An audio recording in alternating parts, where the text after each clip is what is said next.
kita yang besar untuk kali ini adalah adapt to win.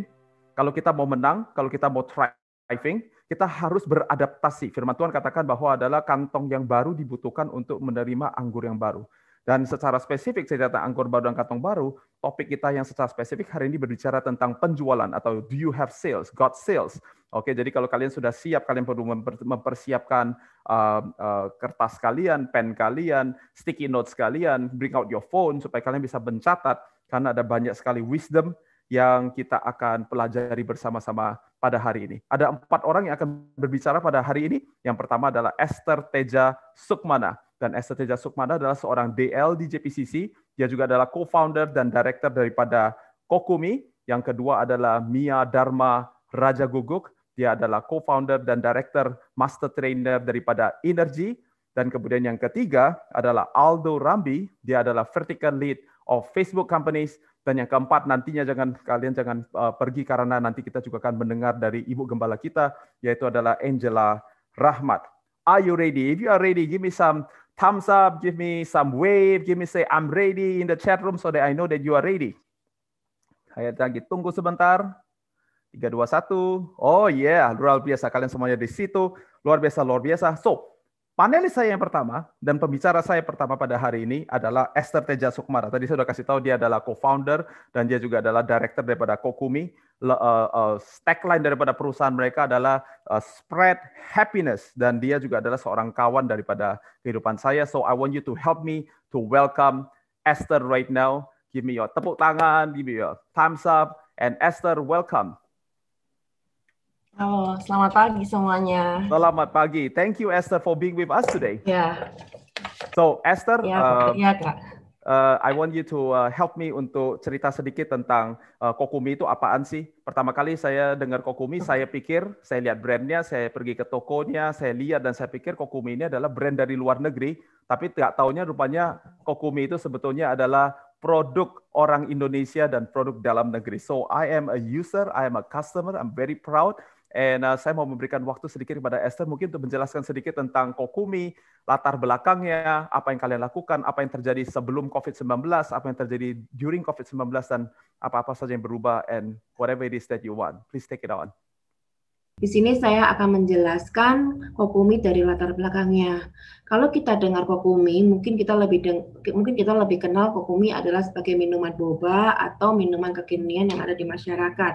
Tetapi pada saat kita membuatnya, kita mungkin lebih fokus di sebuah brand sendiri, yaitu dengan konsep Spirit of Happiness. Jadi memberikan kebahagiaan kepada masyarakat, di mana di dalamnya ada magic, ada hope, ada dreams, ada vision, something like that. Kita juga ingin memberikan sebuah brand identity, yaitu dengan Koku dan Kumi. Jadi Kokumi adalah mengenai Koku dan Kumi, di mana Koku adalah unicornnya, Kumi adalah awannya. Di sini kita mungkin lebih fokus kepada brand identity yang mungkin dipasangkan oleh strategi marketingnya. Kokumi sendiri kita ciptakan mungkin lebih dengan soul, yaitu kita ingin menciptakan bahwa customer yang membeli sebuah produk Kokumi itu dengan bangga saat memegangnya, bangga saat meminumnya. Contohnya, saat kita membeli Starbucks, kita kan merasa bangga, kita merasa cool gitu kalau kita minum Starbucks. Nah, itu yang ingin kita tonjolkan, bagaimana cara membuat brand seperti halnya sebuah minuman seperti Starbucks, seperti itu. Nah, Kokumi sendiri juga diciptakan mungkin lebih nantinya lebih ke suatu produk seperti kenapa kita saat ini menggunakan produk minuman, karena pada tahun 2018 Kokumi sendiri itu kita melihat pasar minuman saat itu sedang tinggi, jadi kita ingin masuk ke daerah minuman dulu, tetapi pada nantinya mungkin Kokumi juga akan menciptakan lebih ke produk-produk yang lain daripada minuman. Kokumi sendiri juga ingin memberikan suatu ambience kepada customer. Contohnya seperti saat kita mungkin ke Lipo Primol, kita melihat ada store Kokumi, mungkin di situ kita melihat ada neonnya, ada kata-kata positifnya seperti magic is believing in yourself, I am a unicorn, terus love yourself unconditionally. Nah, itu yang ingin kita sampaikan kepada customer, di mana dia bisa melihat ada kata-kata positif yang bisa diterima oleh customer. Di store sendiri pun kita juga menciptakan store yang mungkin lebih colorful, lebih fun, lebih ceria. Nah, itu yang ingin kita sampaikan. Dan di Kokumi sendiri pun mungkin juga tertera ada wishing hall. Di situ kita ingin menciptakan adalah sebuah brand identity. I think sesuatu yang penting yang kita bisa garis bawahi, tadi Esther bilang begini, produknya guys adalah jual minuman. Itu produknya, kita jual minuman. Tetapi walaupun unik, tapi pada prinsip dasarnya adalah jual minuman. Tetapi bisnisnya adalah kita mau customer untuk bisa have fun. Jadi ini adalah tempat untuk hangout. Nah, ini sesuatu yang kalau kalian mau kerjakan sales, ini bisa menjadi sesuatu yang penting strategi untuk teman-teman semuanya yang sedang mendengarkan. Ya, jadi produk kita bisa macam-macam, tapi bisnisnya juga berbeda-beda. Bukan hanya di Kokumi, tapi juga ada banyak bisnis yang lain, yang di mana bisnisnya dan produknya berbeda. Jadi produk merupakan sebuah media yang harus dijual, tetapi konsepnya atau bisnisnya berbeda. Beberapa yang tadi Kester bilang, siapa tahu ada yang keputus-putus barusan. Contohnya, tadi ada konsepnya, ada wishing wall, di mana mereka bisa datang ke sana dan mereka bisa meletakkan wish-nya mereka mau seperti apa. Ada slogan-slogan atau tulisan yang ditaruh, ya kan, yang namanya itu adalah magic is believing in yourself. Dan tadi ada beberapa lagi yang lain, gitu ya. Tadi kemudian consumer behavior juga sudah berubah, dan nanti kita juga akan dengar dari narasumber yang lain, yaitu adalah ada cloud kitchen, ada collaboration, dan juga branding. So Esther, saya mau tanya sama Esther sedikit, kan namanya Kokumi ya, tadi namanya Ko-nya adalah untuk unicorn, dan cloud-nya adalah kata kumi gitu. So maybe Esther bisa share sedikit, gimana caranya bisa keluar dengan nama itu, dengan biasanya orang banyak susah itu cari nama kan, nah, tapi kalian bisa berhasil untuk cari nama yang menarik. Kokumi artinya adalah unicorn and cloud, didengar di telinga juga enak gitu, langsung baru dengar langsung having fun gitu ya ceritanya. Can you share a little bit, how do you come with that name? Kokumi sendiri itu ditemukan oleh Jepang. Jadi Kokumi itu adalah the seven sense of the tongue. Jadi yang pertama kita punya alat indera masing-masing seperti manis, manis, asam, pahit seperti itu, dan yang keenam itu umami. Nah, Jepang mengeluarkan kata ketujuh yaitu kokumi.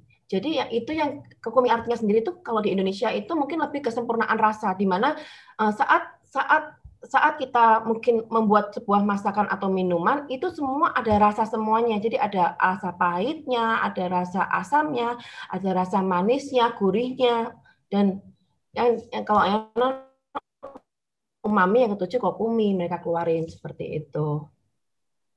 That's very, very good. Dan saya rasa there are more things yang I want to unpack nanti bersama-sama dengan Esther.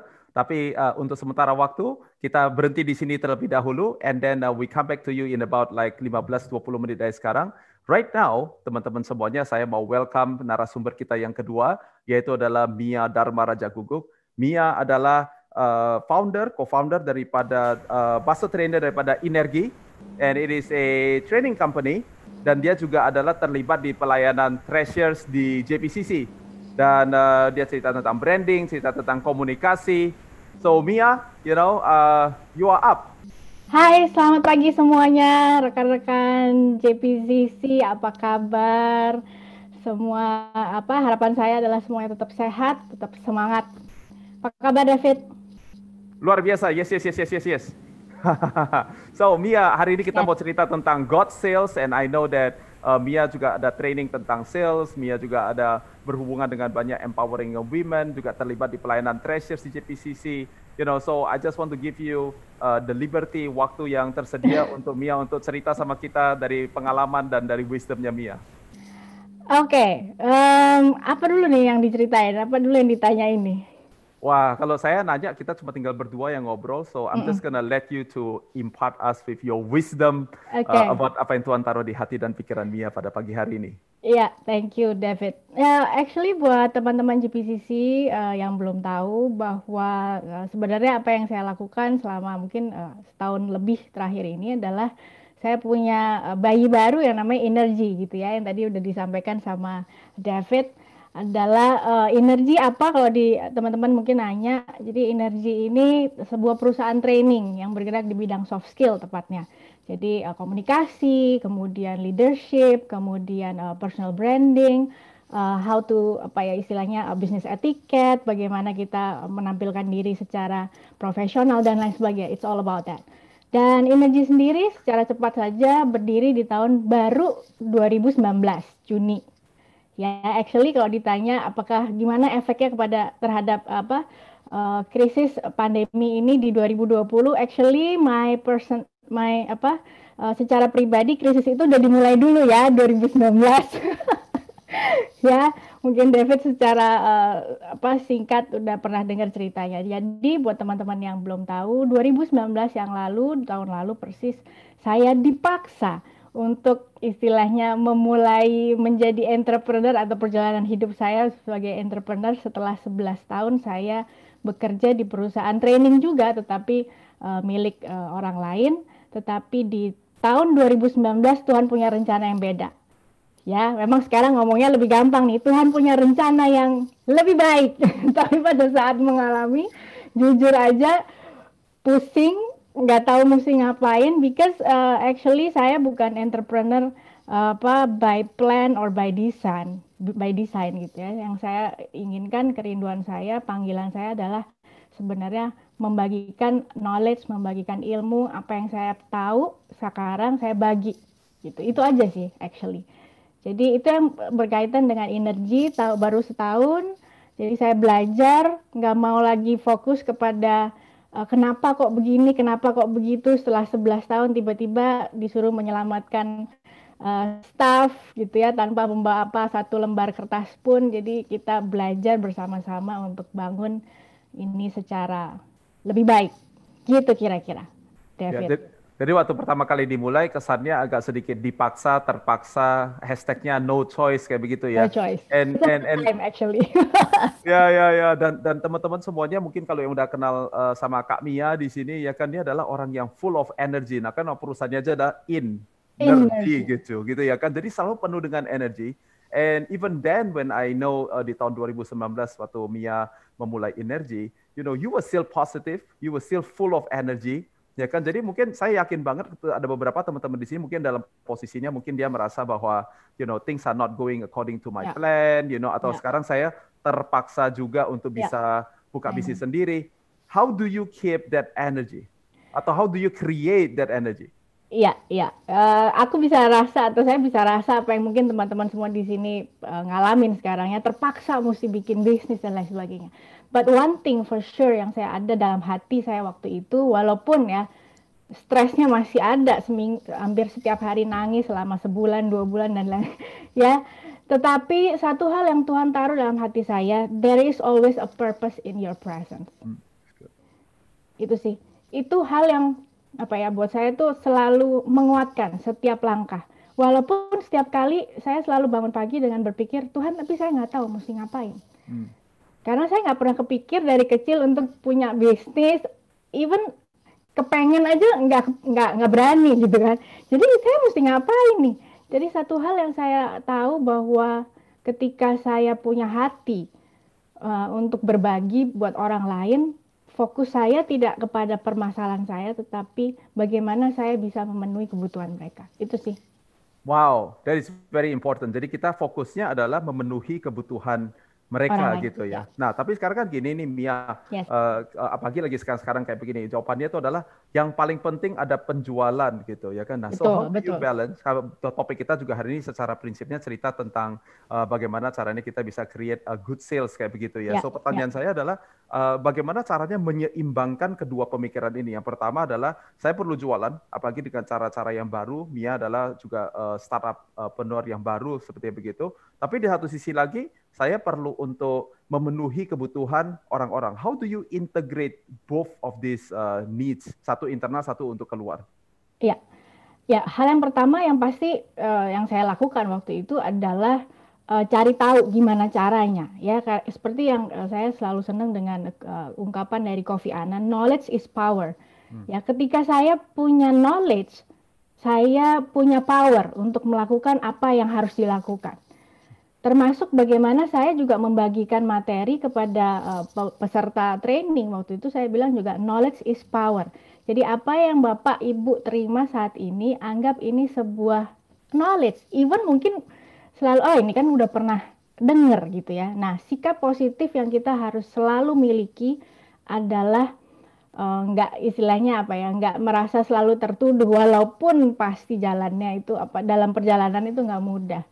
Jadi selalu saya bilang kalau misalnya topik yang saya bagikan ini sudah pernah diketahui, saya akan selalu bilang please consider ini sebagai your gentle reminder untuk kembali ingatkan bahwa hey, oh iya ya waktu itu udah nggak pernah belajar lagi soal komunikasi, mungkin ini waktunya. Jadi knowledge, saya membekali diri di satu sisi untuk cari tahu gimana skill yang saya perlukan. Kemudian ya during pandemi yang harus saya lakukan adalah dari offline. Kalau training kan tadinya offline ya gitu. Mau nggak mau belajar gimana caranya online. Dengan segala keterbatasan yang ada, istilahnya udah lewat setahun tuh waktu itu, hampir setahun ya udah agak leleh gitu ya, udah ada sales, tiba-tiba pandemi datang biar gitu, apalagi gitu kan pikirnya. Tapi tetap hati yang tadi saya bilang, there's always a purpose in your presence. Dan itu ya akhirnya saya terjemahkan dalam bagaimana orang lain supaya tetap bisa menikmati ilmu dalam tanda kutip apa yang bisa saya share kepada mereka, supaya saya bisa kasih semangat, supaya saya bisa membekali. Jadi mindset saya adalah selalu bukan saja kolaborasi tapi co-elevate.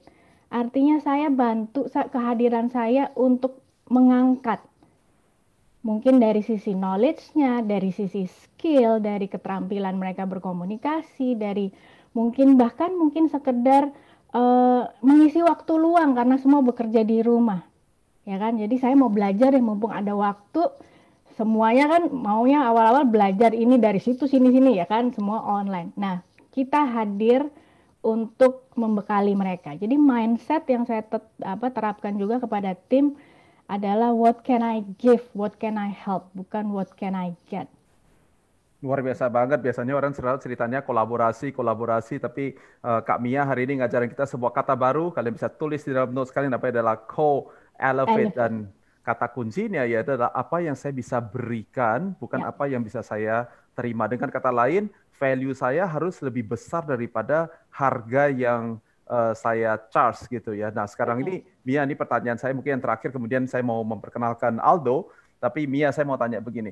Biasanya kalau yang training-training ini kan begini kan, orang begini, saya biasanya kita kalau offline training, kita ada sewa kamar, kita mesti sediain snack mungkin sedikit atau things like that. Jadi orang expect bahwa harganya mesti di-charge di harga segini, di X semuanya. Dan dia bilang adalah, ini ya good pricing gitu ya. Nah, tapi sekarang kita lakukan trainingnya, saya yakin semuanya melalui internet gitu ya, melalui Zoom atau semacamnya. And so people start to say like, I don't want to pay this, and I want to pay this. I wonder kalau Mia selama 1 tahun ini atau 8 bulan ini pernah nggak ngalamin challenge itu? Dan kalau iya, rahasianya apa? Mungkin bisa dibagikan dengan teman-teman di sini. Ya, jadi memang untuk menetapkan harga kadang-kadang kita mesti ketabrak dulu. Belajarnya kan learning by doing ya. Aduh ini kayaknya nggak pas ketinggian gitu ya. Ditawar kan emang kita kan senangannya nawar, apalagi ibu-ibu ya. Kalau nawar 5.000 turun aja kayak happy banget gitu. Ya, kayak kadang-kadang saya ini kayak nawar daster loh ini kayaknya. Tetapi actually ya itulah perilaku customer. It's okay. Tetapi saya bedakan dalam 2 price list, artinya gini. Jadi kita punya online class atau public class, yaitu yang sekarang berjalan misalnya di malam hari. Tetapi tetap ada yang in-house training. Jadi untuk B2B, jadi untuk perusahaan.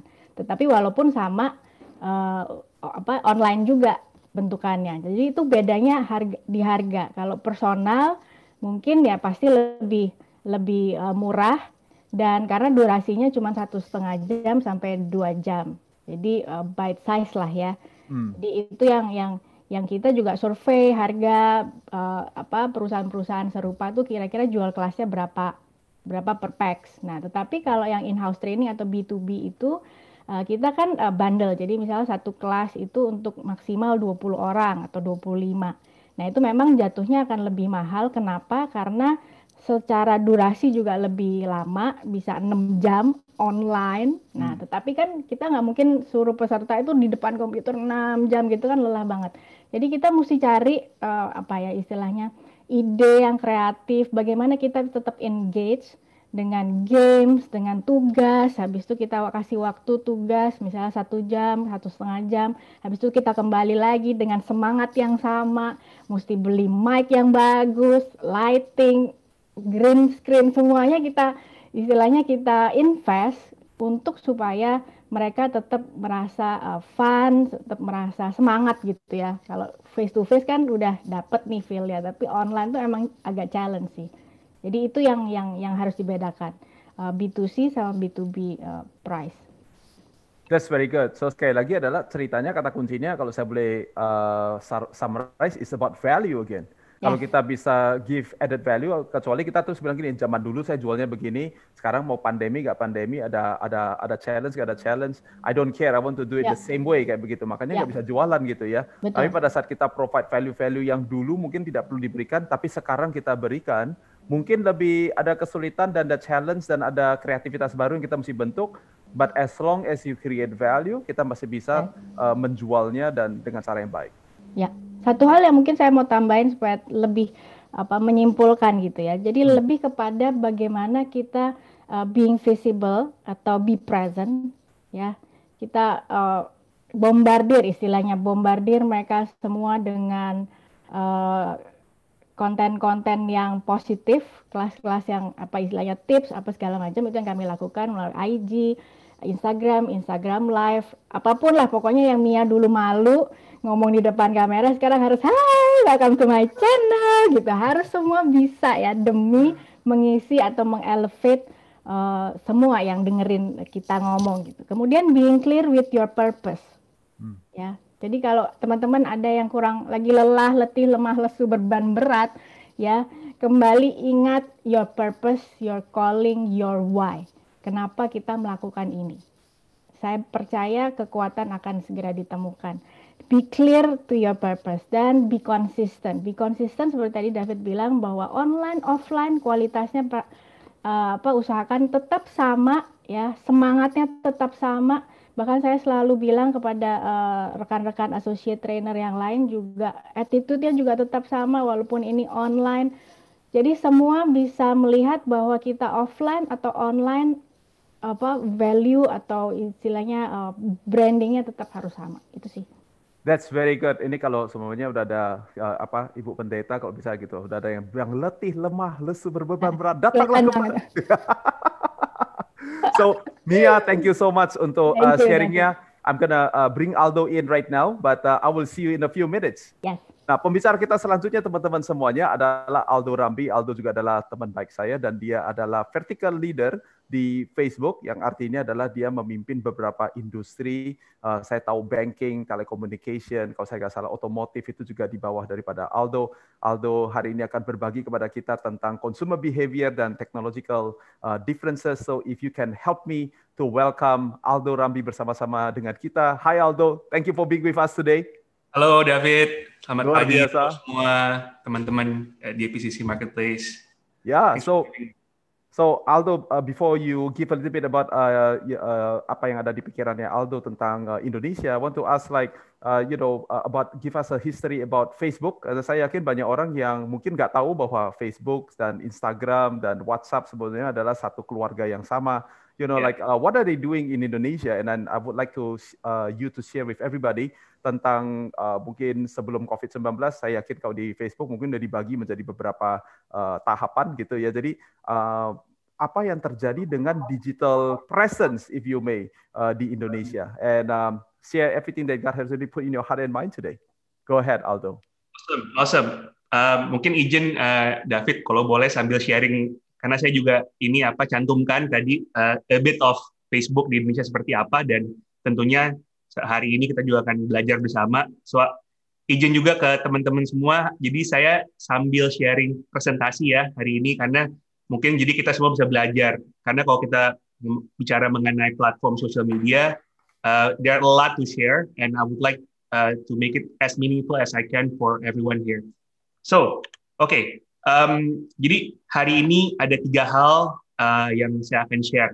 Pertama, kalau kita lihat tahun ini is a very unique year, di mana semua dari kita terdampak. Kalau kita bicara bisnis, mau besar mau kecil, semuanya kena dampak dari COVID-19. So, mungkin dari Facebook kami bisa share sedikit mengenai perubahan dari pola perilaku konsumen itu seperti apa.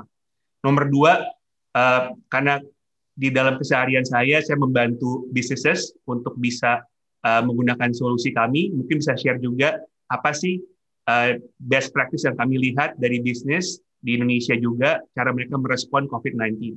Terakhir, banyak teman-teman kalau kita bicara di Jakarta dan kota-kota tier 1 ya, selalu nanya mengenai Instagram. Nah, ini akan spesifik fokusnya gimana kita bisa menang di Instagram dalam konteks bisnis. Nah, ini jadi 3 hal yang saya akan share. Nah, tadi kalau David sempat tanya ya, Facebook tuh di Indonesia seperti apa sih, apa yang dibuat. Jadi saya share sedikit aja. Kalau kita bicara Facebook, mungkin nggak bisa dilepaskan dengan connectivity ya, karena Facebook itu di awal dibuatnya, diciptakan oleh Mark Zuckerberg adalah membangun connectivity atau connecting people dengan orang-orang, dengan komunitas, dengan sampai juga dengan bisnis. Nah, jadi kalau connectivity ini, kata kuncinya kita akan fokus ke internet connection juga, karena itu penting. Nah, di Indonesia, kita ini negara yang sangat besar, populasinya besar banget. Mungkin sebelum saya masuk ke detailnya, saya ingin share juga. Di Indonesia ini buat teman-teman, kita tuh ada 175 pengguna internet melalui mobile device, kebanyakan itu terkoneksi dengan internet. Nah, itu kira-kira 75% dari total populasi. Nah, bagaimana dengan Facebook di Indonesia? That's the question, right? Nah, ini kenalan dulu nih, kalau buat teman-teman mungkin ada yang belum tahu, Facebook ini kita sering bilangnya Facebook Family of Apps, di mana kalau kita bicara Facebook, ada Facebook-nya, Facebook App yang kita semua tahu. Di Facebook App pun dibagi menjadi Facebook Blue, Facebook Lite, di mana perbedaannya sangat diciptakan untuk orang-orang yang baru terkoneksi dengan internet, lebih ringan, lebih it's free, that's Facebook Live. Nah, ada juga Instagram. Instagram ini menjadi tren banget di kota-kota besar, apalagi di Indonesia, dan sangat erat dengan yang namanya commerce. WhatsApp itu juga kita gunakan sebagai chat app yang sudah evolve menjadi productivity tools juga to get things done. Nah, penetrasinya seperti apa untuk di Indonesia ini? Jadi kalau kita bisa bilang Facebook ini berbanding lurus, positively correlated dengan pengguna internet. Kenapa? Karena kami ini juga kerjasama dengan telco, bila mana kita misalkan telco membangun konektivitas di kota-kota terpencil, buat orang-orang yang terkoneksi, ada Facebook Lite yang bisa digunakan secara free. Jadi itu tadi kalau saya bilang di awal, 175 juta pengguna internet di Indonesia akan termasuk di Facebook. Nah, Facebook sendiri juga luas penggunaannya. Community, di situ ada groups, tentunya juga ada konten-konten Facebook Watch. It keep on evolving. Yang akan menarik di Indonesia, fitur-fitur yang kita akan luncurkan dalam waktu dekat ini. Nah, kalau Instagram ini tadi saya bilang commerce, tapi Instagram ini bedanya is very heavy on visual. Itu penekanannya di situ visual. Kalau kita bicara visual, di penggunaan device itu akan sangat erat dengan data. Nah, ini kata kunci data ini, kalau kita bicara telepon-telepon yang masih Android yang masih low spec, di mana di Indonesia itu adalah mayoritas penggunanya seperti itu, tentunya kita bisa lihat trennya penetrasi Instagram itu banyaknya di kota-kota besar, tier 1, seperti Jakarta, Bandung, kalau di Pulau Jawa, Semarang, Jogja, Surabaya, Medan, kalau di Sumatera, dan kota-kota besar lainnya. Kenapa? Karena juga ada korelasi dengan daya beli juga, karena kan telepon yang lebih mumpuni, mempunyai spek yang lebih cocok untuk video. Seperti itu. Nah, makanya kalau dilihat railing di Facebook-nya itu kurang lebih ya 2/3-nya mungkin dari pengguna Facebook adalah pengguna Instagram juga. Nah, kita shift ke WhatsApp. WhatsApp ini berbeda, bukan social media seperti Facebook dan Instagram. WhatsApp adalah chat app, di mana didesain untuk simple chat di awal. Tapi kita lihat dari behavior penggunanya, cara menggunakan WhatsApp itu berubah menjadi melebihi dari chat, jadi video juga. Sampai sekarang banyak yang digunakan untuk commerce. Maka dari itu kami di 2 tahun kebelakang meluncurkan fitur WhatsApp for Business untuk membantu bisnis-bisnis yang rely on WhatsApp. Nah, jadi sebenarnya kalau kita bilang di Indonesia ini, Facebook ini impact-nya itu luas, nggak cuma bicara mengenai simple business solution, tapi juga kami punya stakeholder dari mulai government, kami punya stakeholder dari kalangan komunitas, kreator, ekosistem, small businesses yang sangat besar banget di Indonesia, yang ada 63 juta small businesses di Indonesia itu, kami sangat kerja dengan mereka, kami kerja dengan Kementerian UKM, dengan komunitas UMKM, untuk membantu mereka juga scale up. Terakhir tentunya juga kami berpartner dengan large businesses untuk digital transformation mereka, di mana saya dalam keseharian membantu klien-klien tersebut. Okay, that's about Facebook. I know it's gonna be there will be I need more time to share more about Facebook, tapi kita akan grounded to the topic today mengenai consumer behavior shift. Alright, so we're talking about COVID-19 yang impacting kita semua. Nah, cuman saya mau share sedikit nih. Ini saya juga baru belajar couple months back. Kalau kita bicara perubahan dari human behavior ini, katanya ya, bukan kata saya, ini kata source dari Psychology Today di tahun 2009 Oktober. Mereka bilang itu membutuhkan 66 hari dari repetisi untuk kita bisa bilang shift itu menjadi kebiasaan, habit. 66 hari.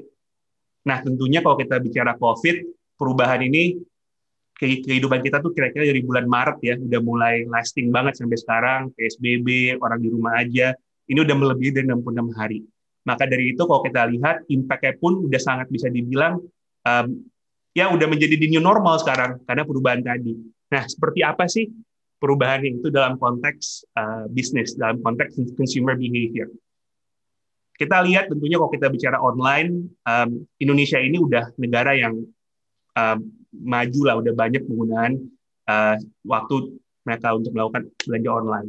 Tetapi di sini increase-nya itu 20%, kalau saya share ini snippet dari data yang kita ambil, sebenarnya perubahan ini perubahan yang distribusinya lebih melebar. Jadi kalau saya bicara nih anak-anak muda di kota-kota besar udah biasa, tapi sekarang impact-nya juga ke orang-orang tua, kayak misalkan bapak saya, dia mulai belanja online, mulai mesen dari Tokopedia, seperti itu, mulai order dari Gojek. Nah, ini yang kita lihat, jadi increase itu lebih ke shifting juga ke distribusi umur. Jadi kita lihat consumer are considering alternative option, online shopping, dan home delivery, seperti itu.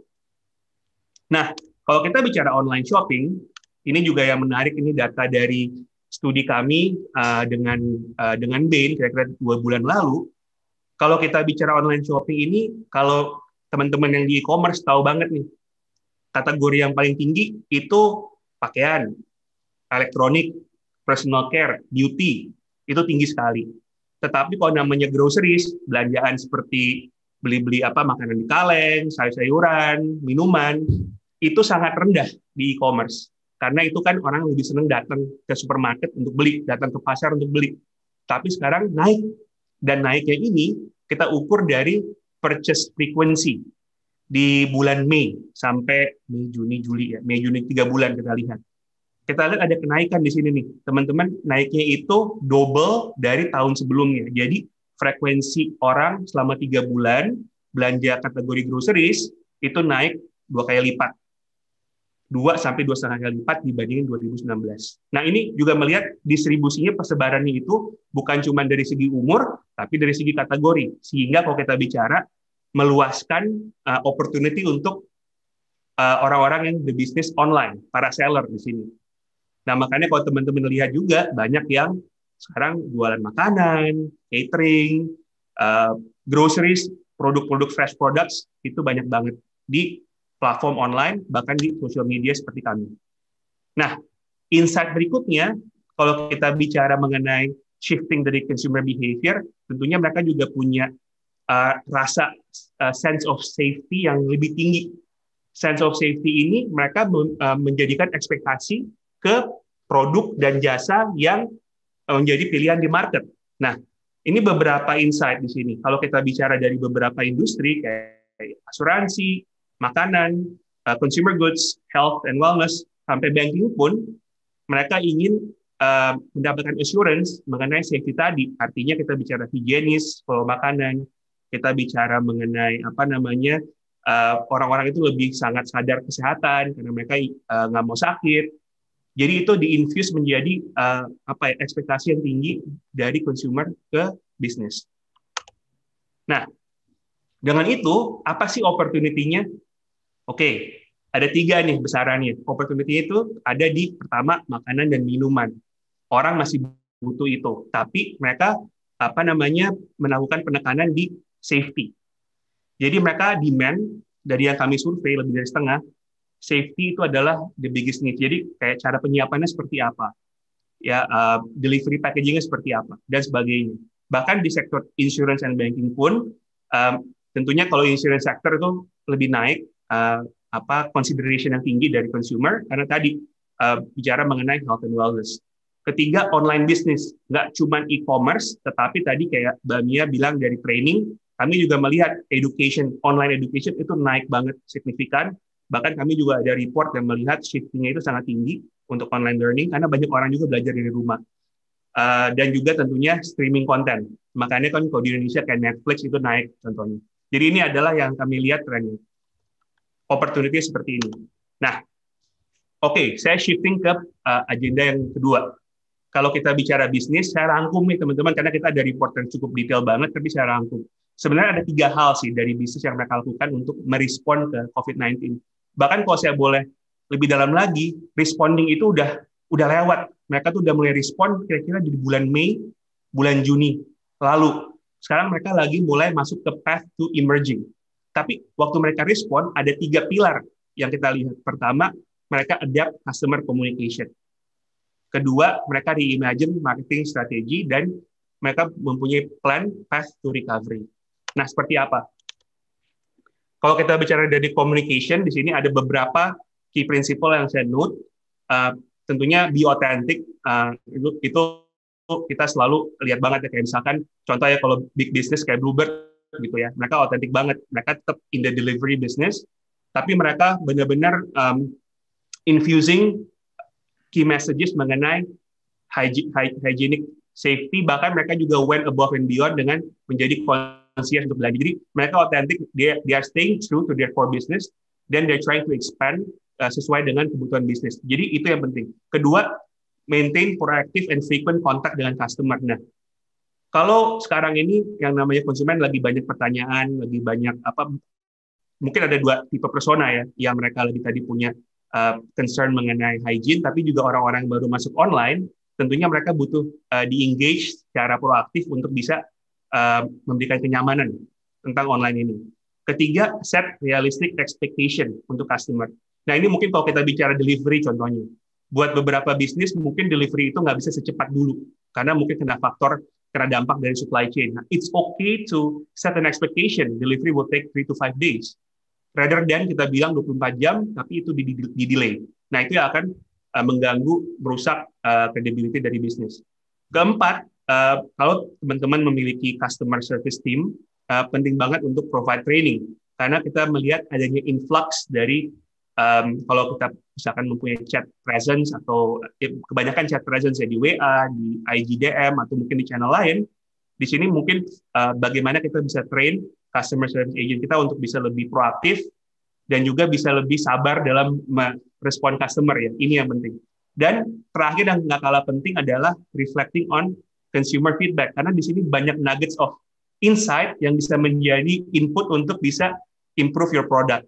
Seperti itu. Nah, tadi mengenai komunikasi. Tapi kalau kita bicara key marketing message itu apa sih yang penting di saat ini? Ada 3 kalau saya rangkum. Satu adalah assurance.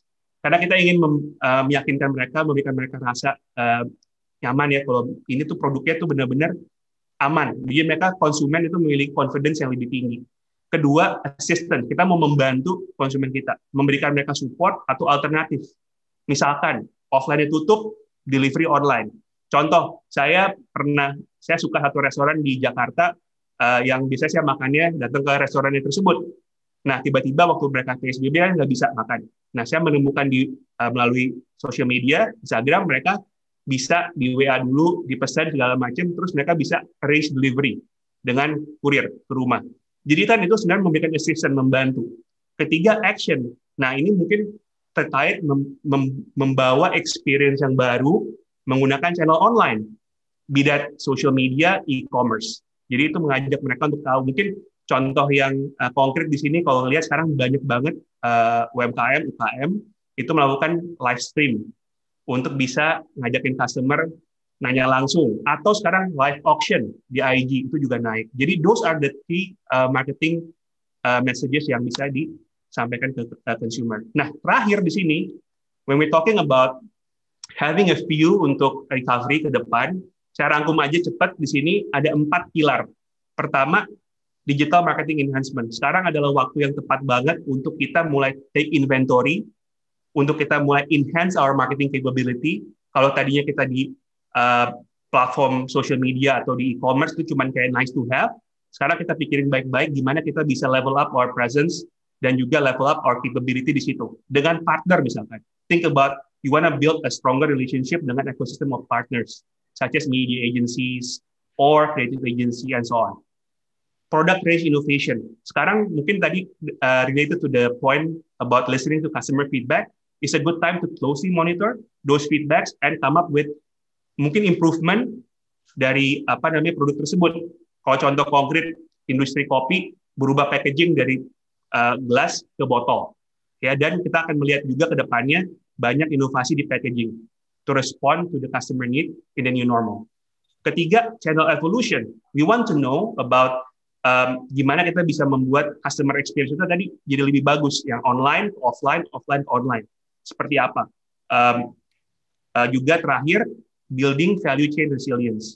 Kita mau memiliki learning dari kejadian atau dari situasi saat ini. Untuk kedepannya kita bisa lebih baik. Jadi mungkin di sini adalah kita mau memperkuat supply base kita. Kita mau memperkuat jadi kalau kedepannya terjadi lagi, what is the contingency plan to your employee, to your to your customer itu seperti apa.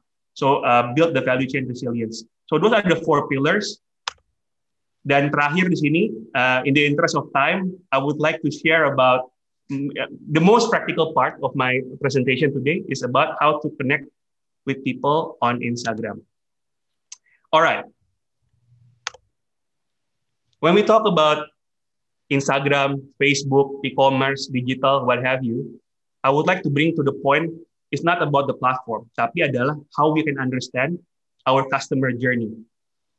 Nah, customer journey ini buat teman-teman, singkatnya, ada 4 step. Pertama, awareness. Buat customer, kita mau build our brand. Dimana kalau kita ada brand baru, kita kan nggak berharap customer langsung beli. Tapi kita mau memperkenalkan dulu, membuat kesadaran. Kedua, kita mau membuat consideration, more deeper. Buat customer yang memiliki intent, bisa lebih belajar lebih banyak mengenai produk kita. Itu consideration. Ketiga, baru kita ngajak mereka untuk transact, beli, inspiring action. Dan terakhir di sini adalah membangun community, membangun koneksi lebih kuat dengan konsumen. Nah, caranya gimana kalau dalam konteks social media, dengan konteks Instagram? Saya share, pertama di sini. Kalau kita bicara mengenai awareness, buat teman-teman yang suka nanya nih, perlu nggak iklan kalau kita langsung mau jualan di Instagram? Nggak perlu. In fact, the most important part is about building your brand through storytelling. That storytelling is so important karena di Indonesia ini, dari semua bisnis yang tadi saya bilang, ada 62 juta bisnis di Indonesia, mereka ini masih banyak ruangan untuk improve di storytelling. Nah, contoh storytelling itu kayak gimana? Kalau kita masuk aja nih ke akun ya, ke profile dari Instagram misalkan, kalau itu bisnis. Tahu nggak teman-teman, kalau kita masuk itu kan yang kita lihat adalah profile, dan juga di bawah ini ada 6 foto ya, yang paling atas, 6 foto yang terakhir kita post. Making sure kalau foto tersebut sangat bisa relatable dengan bisnis kalian. Misalkan kalau misalnya makanan, yang jelas fotonya. Make it visually pleasing. Jadi buat orang-orang yang tadi di Instagram ini adalah mereka yang sangat erat banget dengan visual, how you can build the visual emotion through visual.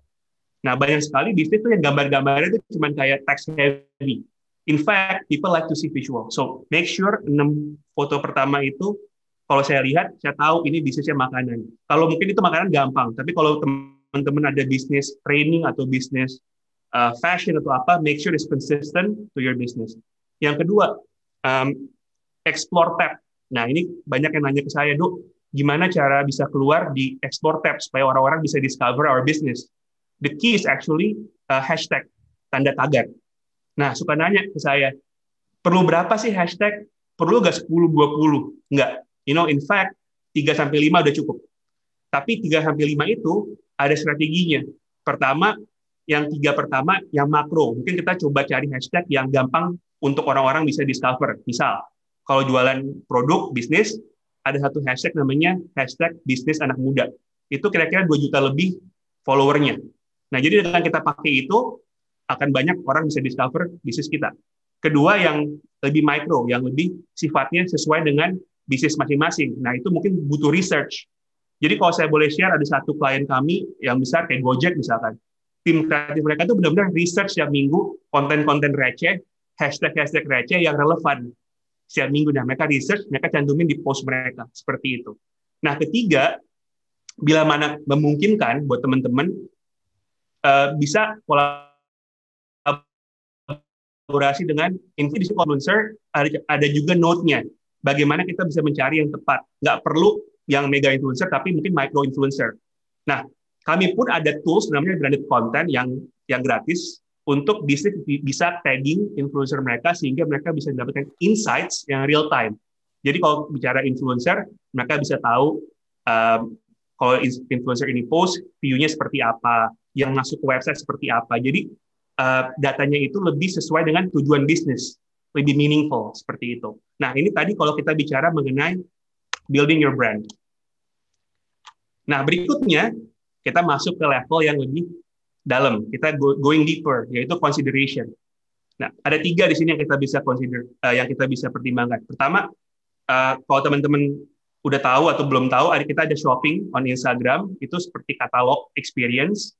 Karena kalau orang-orang yang ingin dig deeper, mereka ingin belajar lebih dalam mengenai produk. Mereka pengen tahu harganya, dan sebagainya. Dan mereka kemungkinan akan bertanya. They will start a conversation with you. Mostly through WhatsApp or through IG Direct. Dari total 150 UKM yang kami interview di bulan Juli, most of the conversion comes through WhatsApp. Begitu mereka mulai bisnis. Jadi memperkuat WhatsApp ini untuk bisa menjawab dan being responsive is utmost importance. Tapi kalau kita teman-teman bicara, saya udah sering kok menggunakan WhatsApp, tapi think about how to use WhatsApp to scale your business. Kalau cuman customer-nya 100, mungkin masih bisa. Tapi how can you use WhatsApp to answer the demand of 1,000 or even plus, or even million customer inquiry per day? Now, how can we automate that? That's consideration. Ketiga, kalau kita masuk ke transaction, then you can consider ads. Kalau memang memungkinkan. Nah, tapi ads ini, kalau teman-teman suka nanya ke saya, saya mau cari ads yang untuk following profile di Instagram. Atau mungkin dapetin komen atau likes. I don't think that's so meaningful. Tapi ads itu tujuannya adalah untuk kita bisa membeli. Jadi dengan kita misalkan ada produk, dynamic ads, katalog tadi, kita bisa promote, dan kita akan hasilnya itu akan berdasarkan hasil penjualan. Jadi return on ad investment. Nah, itu ada dynamic ads.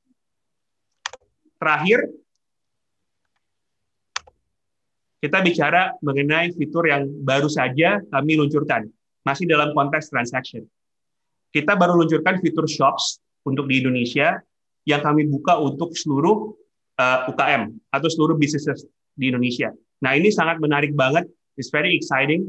Karena dengan ini kita membuka shops dan bisa membuat experience buat customer teman-teman yang ada di sini langsung seolah-olah itu seperti commerce ya. Jadi discovery dari Instagram, mereka lihat katalog atau dari Facebook atau dari ke depan dari WhatsApp, itu kalau diklik mereka bisa check out dan masuk ke website untuk meneruskan journey mereka.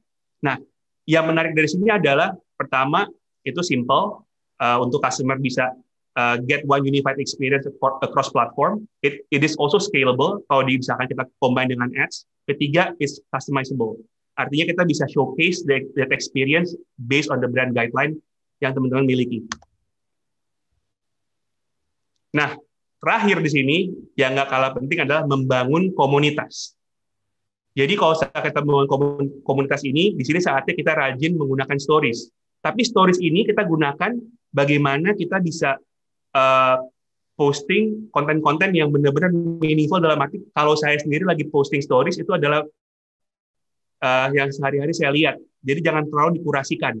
Misalkan kalau teman-teman punya restoran, behind the scene. Kalau teman-teman punya business fashion, you can post stories on how you prepare your product, shipment, and everything. Doing live untuk bisa build more engagement dengan customer, untuk mereka juga bisa nanya jawab langsung, atau bisa undang narasumber lain, untuk bisa belajar bareng, itu juga penting untuk community. Dan kami pun in the midst of launching live auction. Kalau mau jualan via live, itu bisa juga sekarang, jadi auction. Mereka bisa mungkin share mengenai produknya, nanti ada yang bidding, bisa langsung dibeli. Ketiga, IGTV. Nah, ini untuk longer content. Artinya kalau misalkan live mau di-save pun bisa, kalau mau build longer content mengenai produk atau mengenai specific education series, itu bisa di-post di IGTV. So, with that, that's the summary of how to build your customer journey, dari mulai awareness, consideration, transaction, sampai di tahap retention dan advocacy to build your stronger community.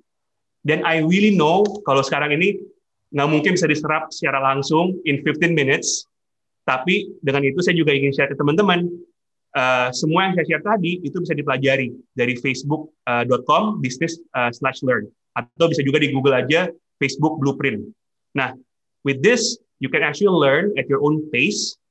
Jadi bisa tahu nih kalau misalkan mau dari basic, kita bisa how to set up an account, atau mau tahu mengenai family of apps seperti apa, sampai yang lebih advance di certain topics on ads, on building shops, even WhatsApp API. So ini adalah konten yang benar-benar free, and you can use it. I even learned from this as a Facebook employee.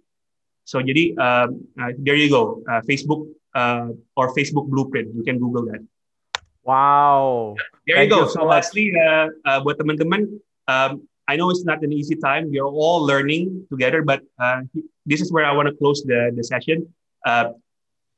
Cara teman-teman, cara brand dealing dengan krisis sekarang akan menentukan konsumen kalian ke depan. So with that, I wish you all the best. Semoga bisa lebih berhasil ke depannya. Thank you. Wow. Thank you so much, Aldo, for being generous to share your time and also content kepada kita semuanya. If you agree together with me, bisa kasih tepuk tangan, bisa say great job, thank you, Mas Aldo, kayak begitu.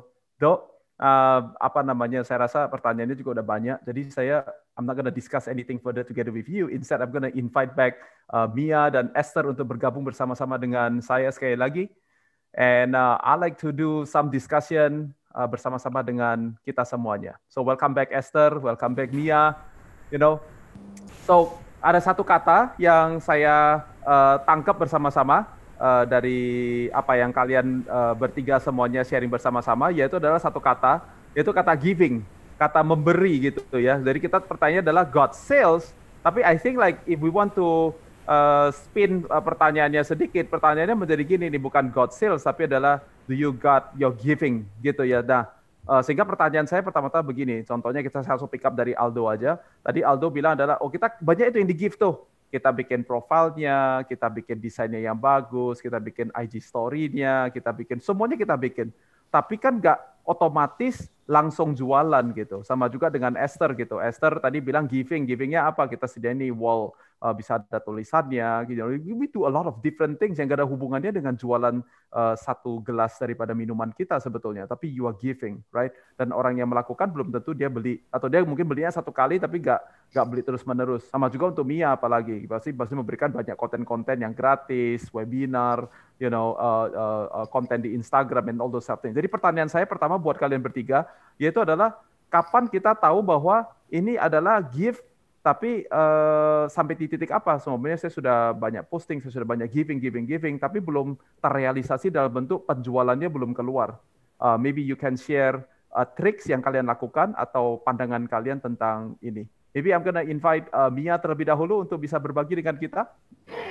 Oke, David, thank you ya untuk ditunjuknya. Yes, ngopi dulu. Halo. Ya, actually yang kami lakukan waktu awal-awal atau waktu mungkin sekitar bulan Mei Juni gitu ya, itu sangat amat jelas yang ada dalam hati saya waktu pikiran saya cuman kasih free online. Waktu itu saya memang di masa-masa di mana Tuhan saya mesti ngapain lagi. Ya, saya nggak tahu mesti training ini mesti diapain ya. Online mereka juga kan pada masa itu semua customer masih fokus kepada pembelian atau mereka belinya ya yang hubungannya sama kesehatan ya. Kemudian ya produk-produk kebersihan. Jadi untuk belajar beli training itu sesuatu yang kayaknya nggak mungkin waktu itu. Jadi akhirnya jelas sekali saya punya apa ya istilahnya dalam hati bahwa kamu kasih free online khusus untuk satu perusahaan hanya untuk 5 packs. Itu yang kami lakukan. Jadi waktu itu sempat sama tim juga ditanyain, kenapa 5 Kak? Boleh 6 nggak? 5. Saya nggak tahu kenapa 5 aja pokoknya gitu ya. Jadi itu free dan batasan waktu memang kita mesti ada batasnya. Jadi 1,5 jam cukup dan hanya untuk 5 orang. Dan supaya apa? Saya waktu itu alasannya adalah gini, supaya setiap leader di perusahaan itu bisa memilih orang-orang yang tepat, yang dia harus pilih untuk dengerin 1,5 jam apa istilahnya skill atau knowledge nih. Nah setelah itu habis itu mereka yang kami lakukan adalah grup-grup yang kita sudah kasih free online.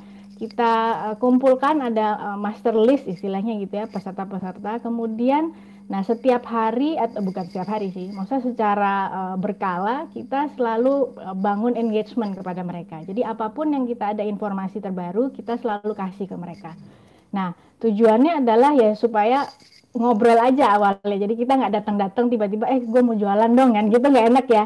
Jadi bangun relationship, bangun networking, dan puji Tuhannya efeknya ke depannya benar-benar kami rasakan. Jadi yang sepertinya waktu itu kayaknya kenapa 5, terus ada yang nawar lagi 7 boleh nggak, kalau 10 mesti bayar nggak, pokoknya 5 ya. Jadi kadang-kadang ya itulah customer, nggak apa-apa. Nah, cuman setelah itu yang kami dapatkan hasilnya adalah mereka balik. Akhirnya mereka ada yang daftar secara personal, yaitu public class di malam hari. Bahkan ada satu perusahaan yang bolak-balik kirim untuk in-house training. Dan bosnya sendiri daftar juga untuk private coaching dengan saya. Jadi kita memang yang namanya menabur, nggak bisa langsung sehari tabur, besok menuai gitu ya. Pokoknya saya waktu itu juga bilang ke tim, Kak, ini kan pada masa pandemi gini kenapa malah kasih gratis? Tabur aja. Udah itu sih, David, yang saya bisa bagi.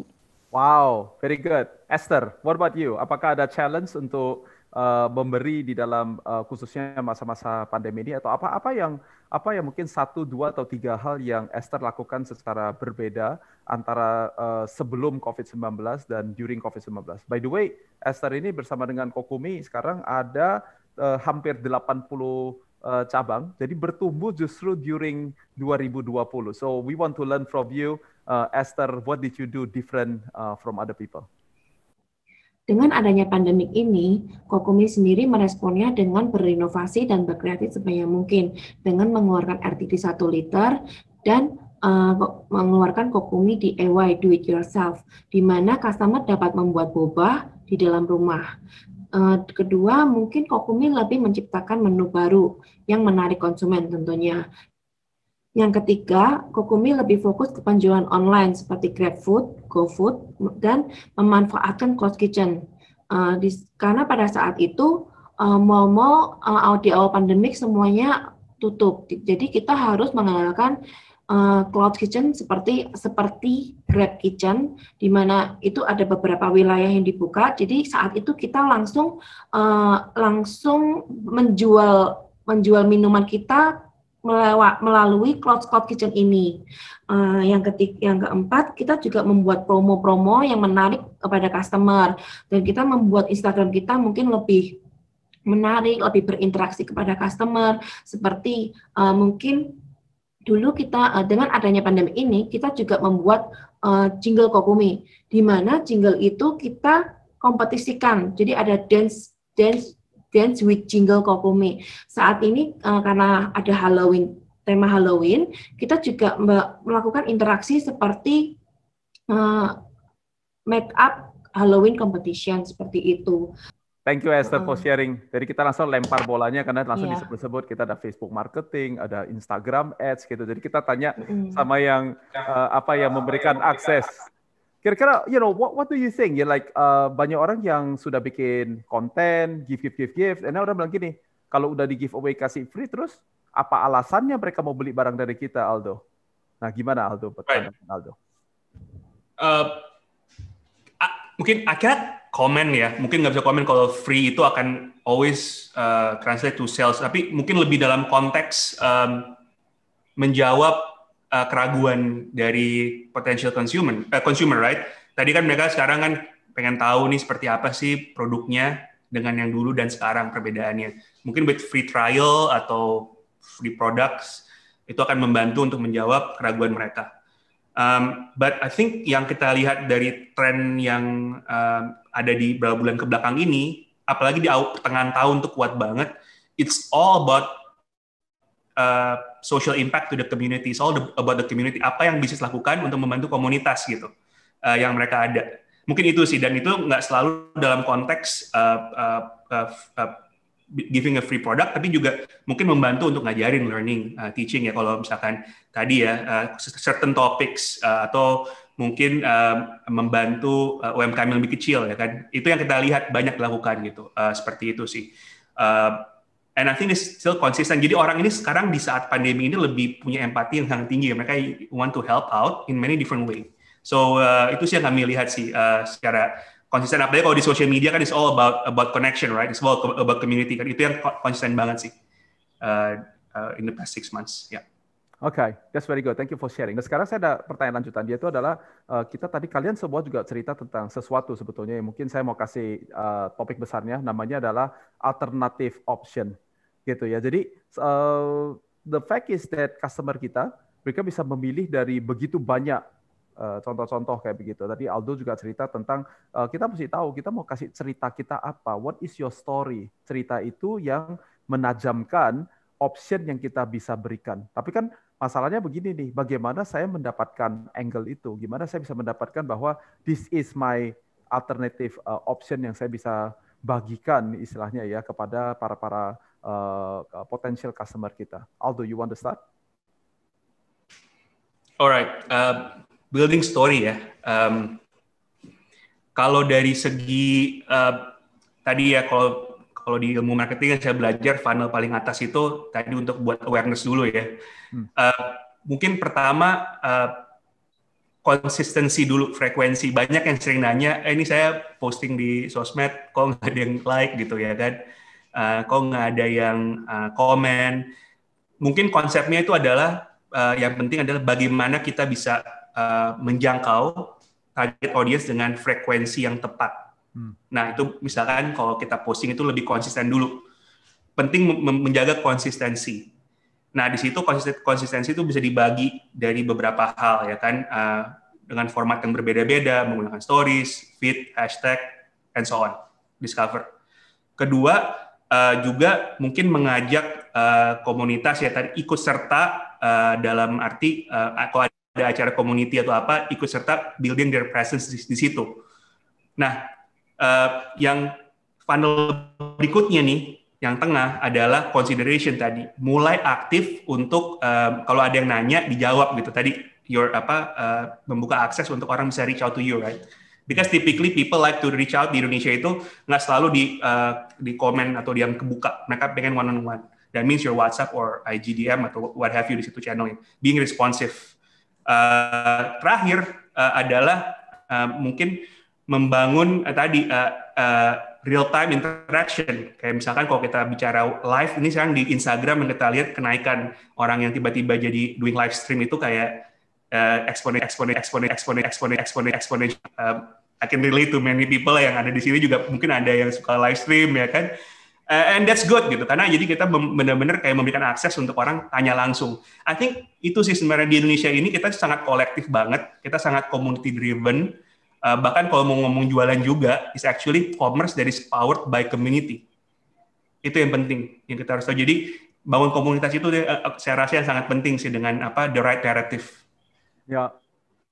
Daripada konsisten dengan bahasan Mia juga bilang kita mesti tabur terlebih dahulu, gak tabur hari ini langsung hari ini juga expect langsung ada conversion gitu ya, tapi kita perlu menjalani journey-nya supaya akhirnya bisa sampai di tujuan yang tepat. Thank you so much. Mia, coming back to you. So, alternatif option apa yang Mia berikan melalui Energy sehingga Energy menjadi option yang dipertimbangkan, diconsider oleh klien-klien yang ada? Oke, pertanyaannya agak ini ya, berat ya. Alternatif, oke. Nah, sebenarnya yang kami lakukan adalah selain ya itu tadi mau nggak mau kita jual online class, tetapi kita mulai juga belajar bikin podcast ya, walaupun ya dengan keterbatasan yang kami bisa dulu gitu, tapi tetap belajar bahwa kita mulai untuk bikin podcast, kemudian beberapa hasil dari kelas atau IG Live dimasukkan ke YouTube, supaya intinya mereka tetap bisa mencari informasi atau belajar dari yang Energy sudah berikan, sajikan. Dan itu juga kemudian seperti tadi saya bilang, kita tuh bikin, kan ada master list tuh peserta-peserta yang pernah mengincipi atau cicipin Energy atau training-training Energy, kita data itu dengan baik, dengan rapi. Kemudian saya minta juga ke tim juga untuk mulai dikelompokkan gitu. Jadi misalnya contoh, kita punya misalnya katakanlah mungkin 500 peserta yang sudah pernah ya, atau 100 lah, katakanlah 100. Terus yang daftar lagi siapa, berapa orang. Nah, itu masuk kepada mungkin list kayak misalnya jadi judulnya community, followers and community. Jadi followers yang cuma baru sekali gitu ya. Kemudian mungkin udah 3 kali ikut kelas, kita masukkan ke kelompok community. Nah, kemudian misalnya yang setiap ada kelas dia selalu daftar, bahkan ajak temennya dan lain sebagainya. Kita masukkan lagi ke dalam grup istilahnya fans club lah, tapi apa aja ya namanya. Tapi intinya adalah apa? Saya harus berkomitmen, kami Energy berkomitmen untuk memberikan benefit kepada yang fans club terutama. Jadi apa yang saya bisa berikan ke mereka? Jadi misalnya, kalau kelas, beberapa kelas saya bisa undang yang fans club ini 1-2 orang dari perusahaannya untuk free join ke kelas kita. Itu aja. Jadi so far itu yang kami lakukan, David. Jadi kelompokkan dari peserta yang pernah, kemudian jadi community, kemudian jadi fans club. Jadi bukan hanya sekedar melakukan aktivitas, sibuk, pokoknya setiap hari, setiap minggu, setiap bulan kita ada acara, tapi kemudian ada data yang di streaming supaya kita tahu siapa yang sudah berpindah, sehingga kita fokus dengan melayani yang memang mau bersama-sama dengan kita, begitu ya? Iya, karena yang fans club itu saya istilahnya adalah orang-orang yang sudah percaya, karena membangun kepercayaan itu kan nggak mudah ya. Yang udah percaya sama Energy dan itu yang akan istilahnya membantu dalam quote-unquote membantu kita untuk promosi, itu sih. That's very good. Now Esther, so I'm coming back to you now. Tadi Esther kita cerita terakhir kali kita cerita tentang nama Kokumi, itu sebetulnya ada, saya coba namanya umame, mungkin saya ngomongnya salah, tapi itu artinya ada kesempurnaan rasa tadi katanya begitu ya. Nah, itu adalah story-nya yang Esther mau sampaikan kepada pasar. So mungkin bisa membantu kita untuk what is the journey? Bagaimana Esther bisa create sebuah sales program atau marketing program atau promosi atau menggunakan Telegram. What did you do supaya pesan itu bisa sampai kepada your potential clients? Yang dilakukan Kokumi adalah dengan cara memperkuat branding itu sendiri agar tetap diingat oleh customer. Kita melakukannya dengan adanya kolaborasi. Di awal-awal pandemik, saat itu kita melakukan kolaborasi dengan manajemen artis Amerika yang bernama 88 Rising. Di situ kita menggait Rich Brian, Nicky Stefania, dan Joji. Yang kedua, kita juga melakukan kolaborasi dengan teh botol legenda Indonesia, yaitu teh botol Sosro. Ketiga, kita juga melakukan kolaborasi saat ini dengan Hello Kitty, di mana itu mencerminkan Kokumi, kolaborasi ini mencerminkan tentang persahabatan antara Kokumi dan Hello Kitty itu sendiri, seperti itu.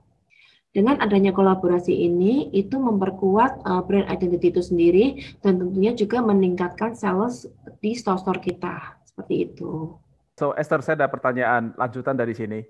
Saya sudah pernah pergi ke Kokumi dan tentu ada perbedaannya, yaitu adalah pada saat saya minum 1 gelas Kokumi, itu bukan minum 1 gelas Kokuminya yang tentu minumannya juga enak, of course. Tapi ambience saya pada ruangan itu, pemilihan warna is very fun, orang masuk ke sana, mungkin yang lagi sedih, lagi patah hati masuk ke Kokumi itu langsung jadi happy gitu, atau mungkin tingkat happiness-nya meningkat, kira-kira begitu ya. Nah, tapi kan sekarang selama COVID-19 berarti delivery-nya berbeda ini ceritanya. Kita kan nggak suruh orang, kita nggak encourage orang untuk datang ke toko kita, tapi adalah kita dari ready to drink dikirim ke rumah kayak begitu. Is there something yang kalian lakukan yang mungkin berbeda yang tetap bisa memberikan value yang sama, tapi dengan cara delivery yang berbeda? Yang dilakukan Kokumi adalah berinteraksi dengan customer di dunia digital, seperti dengan adanya Instagram. Kita mungkin lebih aktif dengan di IG Feed atau di Instastory, yaitu dengan membuat suatu pertanyaan yang topiknya berhubungan yang lagi hit saat ini.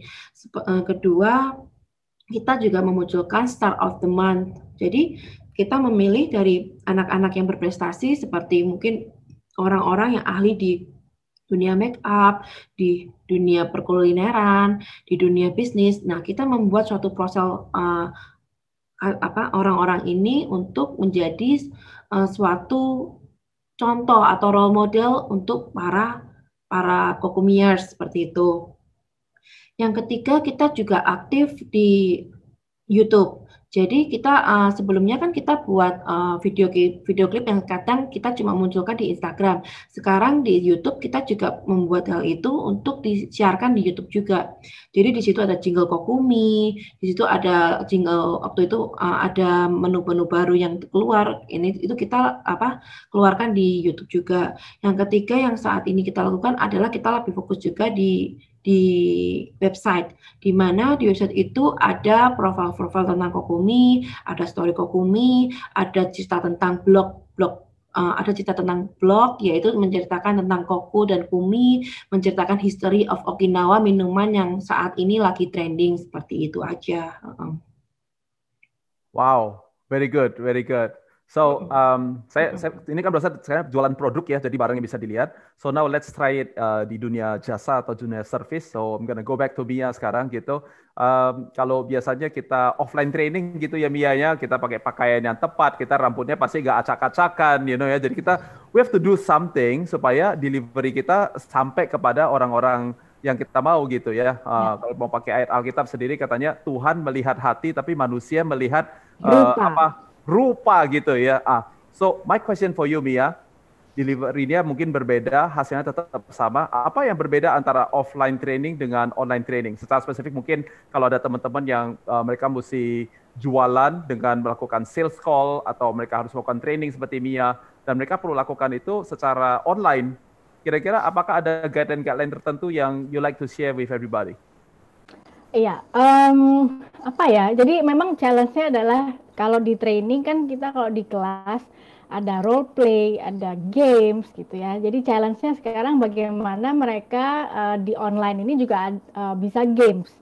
Jadi kita cari tahu, gali gimana caranya pokoknya supaya mereka nggak bosen gitu ya ngeliatin wajah kita terus kan ya. Jadi kita pakai breakout room,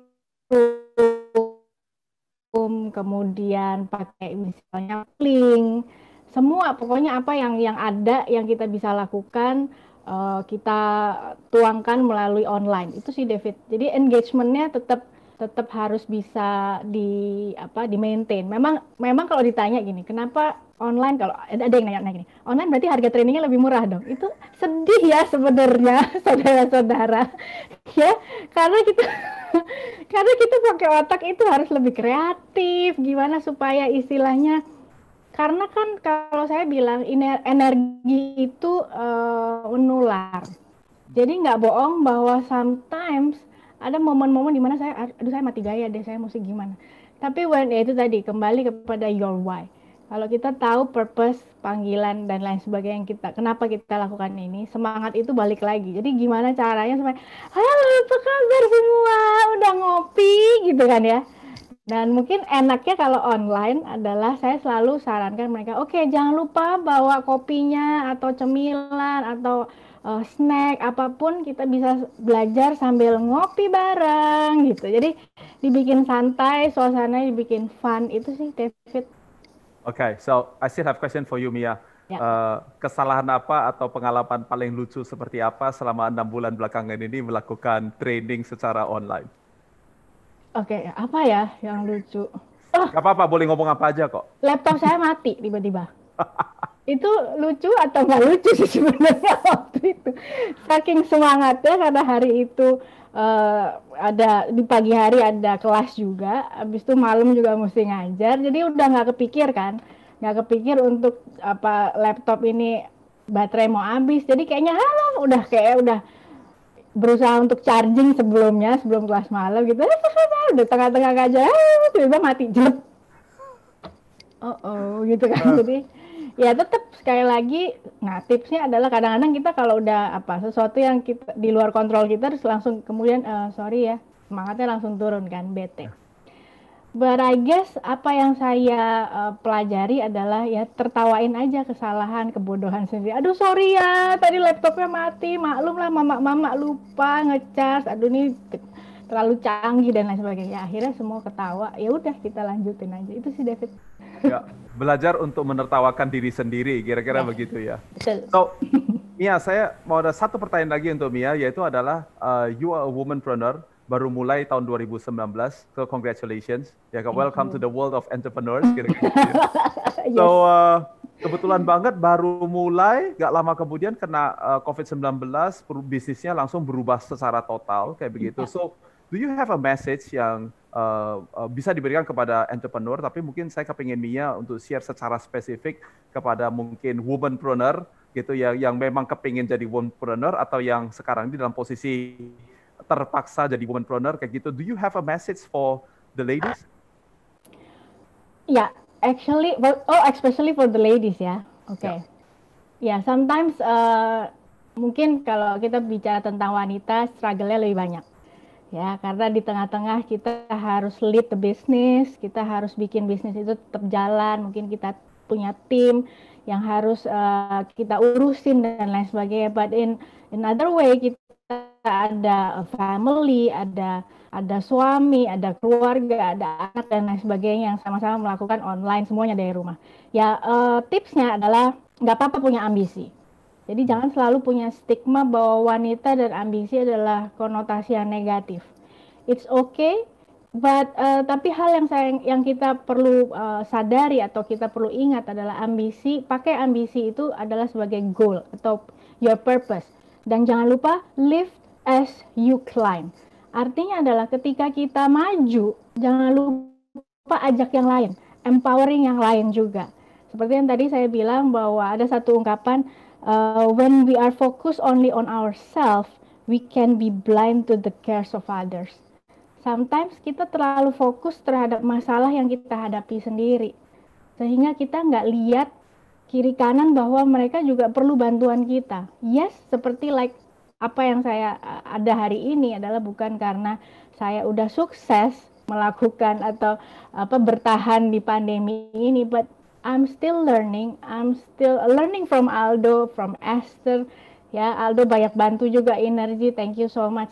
Apapun yang saya lakukan ya, ayo belajar, habis itu saya ngajarin yang lain. Dan itu yang saya selalu tekankan juga buat semua peserta, nggak cuma wanita yang hadir di kelas saya. Saya bilang, kalau Bapak Ibu semua sudah belajar sesuatu hari ini, jangan pelit bagikan ilmu. kasih handout yang udah didapat, ajarin rekan-rekan yang lain. Ajak mereka pinter juga, jangan pinter diambil sendiri. Itu sih. Dan pastinya time management ya. Ada waktu-waktu di mana kita fokus dulu sama anak, fokus sama keluarga. Jadi ada pinter-pinter bagi waktu. Itu sih, David. Wow, luar biasa. Bisa ditulis di chat room, tulisnya adalah jangan pelit. Ya, Jangan sebelum pelit. jualan harus mau memberi, harus jadi become a generous giver. Hashtag jangan pelit. Luar Jangan biasa. pelit. Thank you untuk tulisannya jangan pelit.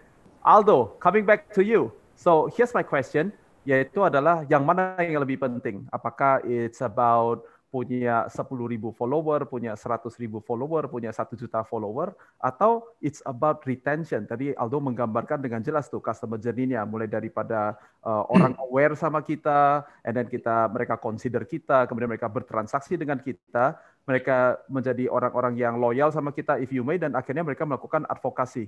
Nah, kalau itu adalah customer journey, Instagram atau Facebook sering dikenal sebagai pokoknya kita gimana caranya kita bikin acara atau posting atau gambar atau tulisan yang heboh supaya saya bisa punya puluhan ribu follower atau ratusan ribu follower. So, you are the right guy to talk about this, I think. So, I want to give you some minutes to explain that. Ya, thanks for the question. Bagus banget. Jadi follower itu jumlahnya itu bukan yang paling penting. Mungkin sharing juga dari key principle dari Facebook ini kan membangun meaningful connection. It's not about the number of followers, right? It's about how meaningful it is. Dalam konteks bisnis tentunya kalau meaningful itu kan artinya tadi di customer journey, customer itu tahu they can discover your product, they build intent, consider and then purchase and then become your loyal customer. Nah, tentunya kalau kita bicara follower itu perlu, karena kan jadi orang yang follow itu mereka menjadi komunitas, tapi yang meaningful, bukan yang banyak. Nah, ini fokusnya pertama, mencari follower yang tepat. Jadi kalau kita misalkan set satu plan ya, media plan untuk di Facebook, Instagram, adalah membangun journey yang tepat. Mungkin pertama, tadi saya bilang, membangun kesadaran dengan naratif story yang benar. Sehingga orang yang follow itu bukan, contohnya nih, kalau di dunia ini mungkin ada artis ya yang terkenal banget, yang followernya bisa puluhan juta. Tapi kalau kita slice and dice, jumlah follower itu belum tentu orang yang suka sama artis tersebut kan. Seperti itu loh. Jadi kalau saya misalkan, saya suka mobil, saya pakai mobil Toyota misalkan, saya tidak follow Auto 2000, tapi saya ingat produknya, karena saya lihat mungkin di ads juga, atau melalui approach yang lain. Jadi, you need to focus on building a meaningful connection. Jadi, kalau kita ada di discover stage di awal, reach your right audience with the right frequency. Mungkin kalau frekuensi yang tepat, kalau organik, posting story setiap hari, posting feed 2 kali seminggu, misalkan dengan hashtag yang tepat, sehingga akan mulai mendapatkan discovery ke channel yang tepat juga, user yang tepat. Consideration, how responsive you are with your customer through chat app. Di transaction adalah memiliki kayak shops, katalog untuk customer bisa beli journey-nya seperti apa, dan juga mulai bangun live streaming untuk educate, bangun komunitas. Nah, follower itu adalah outcome, nanti akan bertambah sendiri, mudah-mudahan follower yang tepat. Jadi seperti itu sih. Kalau buat saya adalah set up the right fundamental dulu untuk bisa membangun corong yang sampai tujuan bisnis kita tercapai, yaitu naikin sales. Jadi sekali lagi adalah mesti jelas tujuannya ngapain, kenapa kita melakukan aktivitas ini, frekuensinya mesti jelas, audiensnya mesti jelas, ceritanya juga mesti, atau narasinya juga harus jelas. Very good. So Aldo, some rapid questions. I know that saya sudah lihat pertanyaannya anyway, so I'm gonna do it anyway. So centang biru, seberapa pentingnya, mesti bayar berapa untuk dapat? Kalau saya DM Mas Aldo, apakah saya dapat? Atau bagaimana nih? Ya, nggak penting. Definitely nggak penting. Kalau dalam konteks bisnis, banyak banget bisnis yang hebat banget penjualannya. Sampai omsetnya bisa ada yang miliaran per bulan, jualan ikan mentah, nggak pernah di-verified, account-nya belum di-verified. Mungkin juga nggak di-verified juga, nggak penting. Definitely, kita nggak jual, kita nggak harus bayar untuk verified. Jadi itu nggak benar. Caranya bagaimana? Bisa langsung dari aplikasi sebenarnya sekarang, dimudahkan. Jadi dari aplikasi Instagram bisa request verification. Nah, kapan bisnis itu di-verified? That's the question, right? Bila mana bisnis tersebut cukup notable, dalam arti followers sudah banyak banget, public notability juga tinggi, sehingga kalau sangat penting bisnis tersebut itu bisa dipastikan ini yang tepat. Kalau sampai salah, mungkin bisa disalahgunakan gitu sama akun-akun lain yang mencoba impersonate those business. Nah, itu yang sebenarnya konsep dari verification itu kan di awal kan ke individu dulu kan. Jadi kalau saya bicara sekarang political appointment, presiden, pemerintahan, kami verified langsung karena kami pastikan dari awal follower baru satu pun harus tepat orang yang di-verified. Jadi seperti itu sih. Konsepnya adalah bukan untuk menunjang bisnis supaya berhasil dan kita nggak perjualbelikan. Very good. Another one, quick one. Seberapa pentingnya trending mengikuti tren?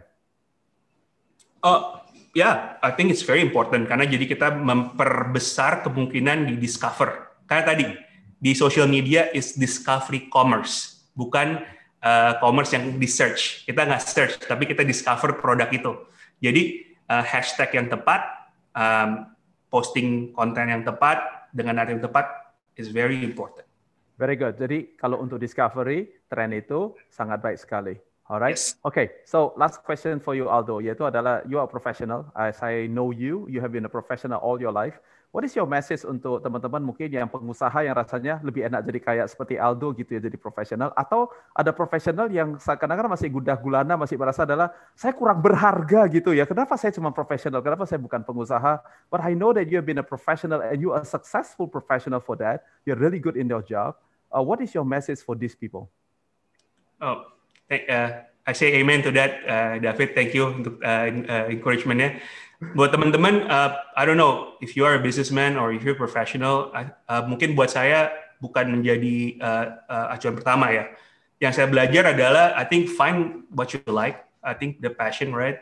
Mungkin it's not very obvious at the first step to find your passion. But to me, the journey to get there is a combination about learning, right? I think you need to have a learner mindset, be that you are a professional or you are a business, if you're an entrepreneur. I think learner and have a protagonist mindset, right? You try to be a player, right? I mean, you try to kind of like level up yourself until you find kayak buat saya bisa sampai di Facebook itu adalah journey dari mulai dari awal saya bangun karir, tadi ya berusaha, belajar, find the right mentor. I think it doesn't matter if you're a business entrepreneur or you're professional, find the right mentor. Keep on learning and be a player. I mean, hustle up, and then I'm sure sooner or later you will find your true calling. For me, right now ada di Facebook untuk membantu businesses, small businesses, large businesses. To basically transform their business, to scale up their business in the digital world in Indonesia. So I hope it will work out for everyone, entrepreneur or professional. Mungkin sekarang kadang-kadang suka blur juga lainnya ya, because if you're having an impact, I think that's the most important for me. That's very good. Yang paling penting adalah memiliki impact, menjadi garam dan terang dunia. Luar biasa. Amin. Yes. So Esther, I want to come back to you. And Esther, saya mau tanya untuk Esther, apakah yang ada nggak satu trik atau dua trik yang bagaimana caranya membuat brand identity yang keren, yang bagus? Pastikan kita semua punya personal dalam ikonnya, dalam brandingnya sendiri. Pastikan juga kita selalu berinovasi dalam bermarketing. Dan dan selain itu kita juga mempunyai kualitas produk yang bagus seperti itu menurut saya. Dan tentunya juga mungkin selalu berpikiran terbuka dan mungkin beradaptasi dengan keadaan sekarang gitu ya. Seperti itu. Very good. So it goes back to the produknya mesti bagus. Kalau udah diiklanin bagus-bagus, dibikin cantik-cantik, tapi produknya nggak bagus, dan basically kita over promise begitu ya. Alright, so Esther, Mia, Aldo, terima kasih untuk waktunya, untuk memberikan waktu untuk berbagi dengan teman-teman semuanya.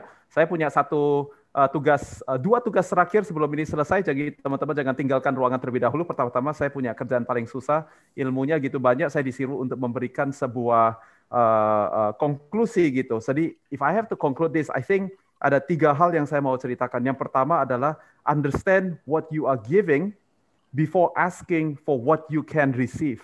Pastikan kita tahu dulu apa yang kita bisa berikan kepada klien kita sebelum kita bilang ini adalah hak saya mau jual dengan harga sekian, saya mau kalian untuk beli barang saya and all those sort of things. Perhatikan dengan giving kita. Saya want to give a few Bible verses supaya kita bisa punya kebenaran firman Tuhan. Yang pertama adalah dikatakan bahwa adalah give and it shall be given back to you.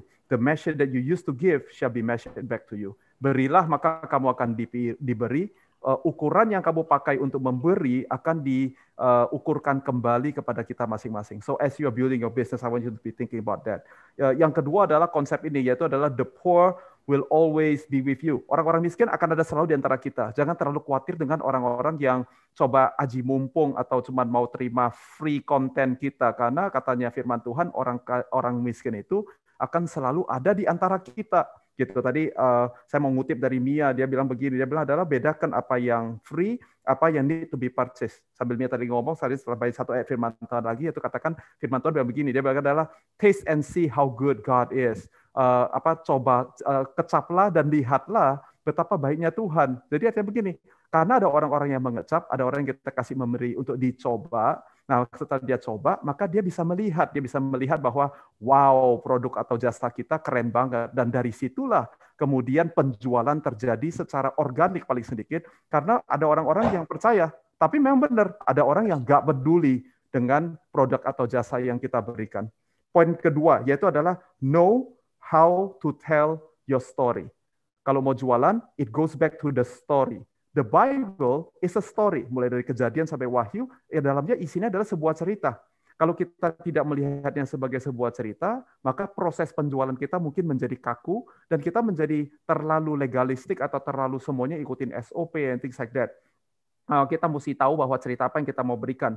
Tadi Aldo, saya mau ngutip dari Aldo, yaitu adalah mesti tahu visual. Kalau orang lihat ke profil kita, kelihatan nggak visualnya? Kalau seperti sekarang lagi di Zoom, seperti kita lagi webinar begini, visual menentukan apakah kita punya cerita yang kita lagi mau berikan.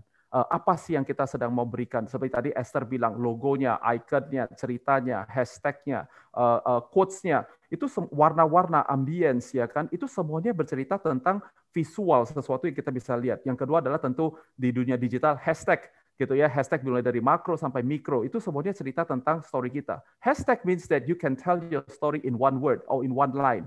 Ya kan, nah, jadi itu sesuatu yang kalian perlu pikirkan. Jadi jangan gini nih, ceritanya gimana? Ceritanya mesti ngomong 15-30 menit atau lagi 3 jam, baru orang mengerti cerita kita. Bisa nggak kalian lakukan dengan satu visual? Bisa nggak lakukan dengan satu hashtag? Di dalam story, kalian perlu berpemikiran tentang alternate options. This is such a marketing language, and this is a very, very important one. Kita harus menjadi salah satu opsi yang dipikirkan, diconsider oleh calon-calon klien kita.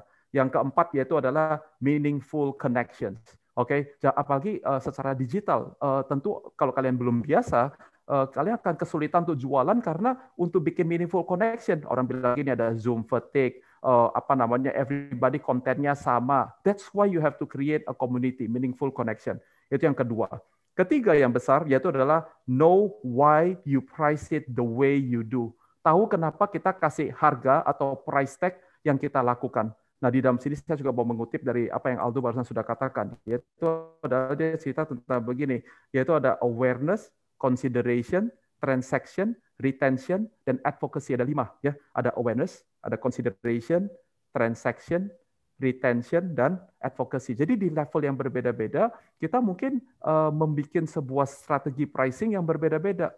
Disesuaikan dengan stages-nya, bukan semuanya. Karena kalau semuanya itu namanya adalah red tag strategy. Dan red tag strategy adalah apa? Pokoknya asal setiap kali datang ke website kita, ke toko kita, selalu ada sign yang gede, yang besar, tulisannya adalah everything must go, semuanya mesti dijual, semuanya diskon 70%, atau Sumpah Pemuda, diskon 28%, nanti ada hari apa lagi, diskon 50%. Setiap kali kita pergi ke tempatnya kita, selalu ada promosi yang sedang berjalan. Pikirkan, musim kalian sedang ada lagi di mana? Lagi di musim awareness, lagi sedang bikin orang consider kita, lagi supaya mereka lagi mau bikin transaksi mereka yang pertama, atau acquisition cost, apakah kita lagi mau mempertahankan mereka, retention, atau ini adalah program advokasi, supaya mereka bisa, kita kasih mereka insentif, kalau saya boleh katakan kata itu, insentif untuk supaya mereka bisa menyebarkan produk dan jasa kita kepada orang lain. Jadi ada 3 hal yang diperhatikan, yaitu adalah it's about your giving, it's about your story, and it's about your pricing. Jadi God sales itu 3. Yang terakhir sebagai anekdot saja, yaitu adalah kita harus memperhatikan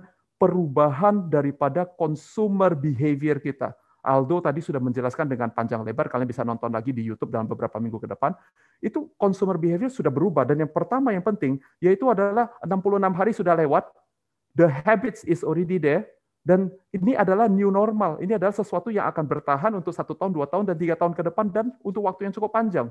Karena itu, kalau kalian masih ada dalam posisi yang tidak mau beradaptasi, tidak mau berubah, ini waktunya mudah-mudahan menjadi reminder bahwa kita perlu untuk berubah, baru kita bisa jualan. Kalau kita stay dengan gaya lama, masalahnya gaya lama sudah gak laku. Itu yang poin pertama. Yang kedua adalah online presence. Tidak ada industri yang sunset. Yang ada adalah perubahan modelnya. Salah satu value di JPCC adalah to be relevant, not just to be excellent, tapi be relevant. Karena itu online presence itu adalah sebuah normalitas yang baru, itu adalah consumer behavior yang berubah. Kita perlu punya online presence di zaman-zaman sekarang. Yang ketiga adalah safety. Oke ya, jadi kita mesti memikirkan tentang hygienic kalau kalian ada di makanan, cara kita mengepak barang kita. It's about being safe. It's no longer just about deliver sebuah produk, bayar saya dengan harga X. Dan yang terakhir yaitu adalah value and meaningful connection. Sekali lagi saya kembali di poin yang itu. Di zaman-zaman sekarang kalian mau jualan, it's all about having that value. Apa value yang kita berikan kepada customer kita, dan bagaimana kita meng-create sebuah meaningful connection bersama-sama dengan klien kita. So thank you again kepada Aldo, Mia, dan Esther untuk bisa berbagi kepada kita. Saya punya narasumber yang keempat yang tidak asing buat kalian semua, yaitu adalah Ibu Gembala kita, yaitu adalah Ci Angela Rahmat. Dia adalah Ibu Gembala kita, dan dia juga adalah Ministry Koordinator atau pemimpin daripada Treasures Ministry, yaitu adalah pelayanan kaum wanita di JPCC. So can you please help me to welcome Ci Angela Rahmat. Hai David. Hai Kak, thank you so much untuk bergabung bersama-sama dengan kita pada pagi hari ini. Saya mau bertanya tentang Treasures Arise, karena ini ada sesuatu yang exciting banget. Tadi juga udah dikasih lihat sama teman-teman semuanya. So, can you tell us a little bit, kenapa Kak Angel mau membuka pelayanan baru atau memulai this movement called Treasures Arise? What is it and why do you start it? Oke, Hi everyone. Sebelumnya salam kenal. Ini sebenarnya bukan pelayanan baru ya. Sebenarnya ini adalah salah satu program yang kita jalankan dari Women Ministry, atau kita sebut dengan nama Treasures Women. Dan kita sebenarnya bekerja sama dengan Marketplace Ministry juga, karena ini berhubungan dengan bisnis. Well, sebelumnya thank you for the time and opportunity to share about this. Jadi sebenarnya gini, dalam masa pandemi ini kita kan ini semuanya dead member ya. Ya. Ya, semuanya JPCC. Kita sering banget dengar orang tuh mengalami breakthrough justru pada saat pandemi ini kan. Mungkin yang bisnisnya sebelumnya mereka nggak jalan, justru ada yang justru di masa pandemi ini mereka jalannya luar biasa. Tapi we are happy for them.